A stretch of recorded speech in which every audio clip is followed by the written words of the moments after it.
اعوذ باللہ من الشیطان الرجیم بسم اللہ الرحمن الرحیم۔ حصہ دوم، مسلمانوں کی حبشہ کی ہجرت اور شیب ابی طالب میں قید ہونا۔ بادشاہ کے یہاں پہنچ کر سلام کیا۔ کسی نے اعتراض کیا کہ تم نے بادشاہ کو آداب شاہی کے موافق سجدہ نہیں کیا۔ ان لوگوں نے کہا کہ ہم کو ہمارے نبی صلی اللہ علیہ وسلم نے اللہ کے سوا کسی کو سجدہ کرنے کی اجازت نہیں دی۔ اس کے بعد بادشاہ نے ان سے حالات دریافت کیے۔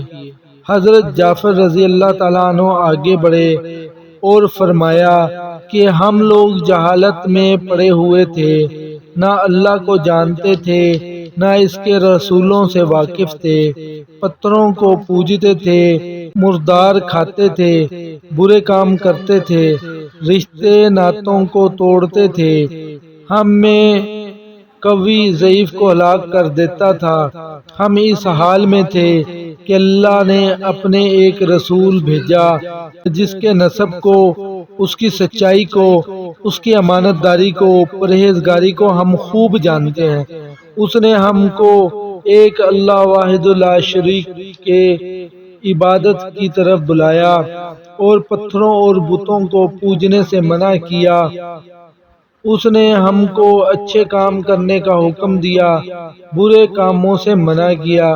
اس نے ہم کو سچ بولنے کا حکم دیا، امانت داری کا حکم دیا، صلح رحمی کا حکم کیا، پڑوسیوں کے ساتھ اچھا برتاؤ کرنے کا حکم دیا، نماز، روزہ، صدقہ خیرات کا حکم دیا، اچھے اخلاق کی تعلیم دی، زنا، بدکاری، جھوٹ بولنا، یتیم کا مال کھانا، کسی پر تہمت لگانا اور اس قسم کے برے اعمال سے منع فرمایا۔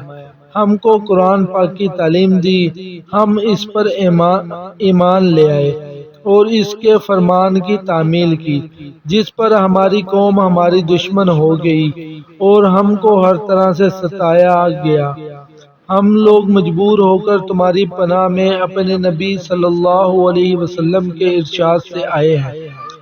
بادشاہ نے کہا کہ جو قرآن تمہارے نبی علیہ الصلوۃ والسلام لے کر آئے ہیں وہ کچھ مجھے سناؤ۔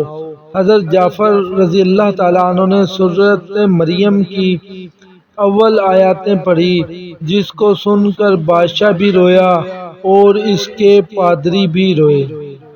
سب کے سب اس قدر روئے کہ داڑھیاں تر ہو گئیں۔ اس کے بعد بادشاہ نے کہا کہ خدا کی قسم، یہ کلام اور جو کلام حضرت موسیٰ علیہ السلام لے کر آئے تھے ایک ہی نور سے نکلے ہیں۔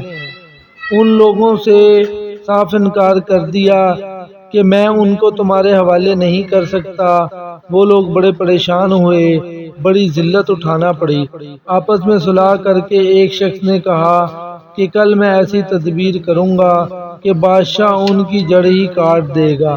ساتھیوں نے کہا کہ ایسا نہیں چاہیے، یہ لوگ اگرچہ مسلمان ہو گئے مگر پھر بھی رشتہ دار ہیں، مگر اس نے نہ مانا اور دوسرے دن پھر بادشاہ کے پاس گیا اور جا کر کہا کہ یہ لوگ حضرت عیسیٰ علیہ السلام کی شان میں گستاخی کرتے ہیں، ان کو اللہ کا بیٹا نہیں مانتے۔ بادشاہ نے پھر مسلمانوں کو بلایا۔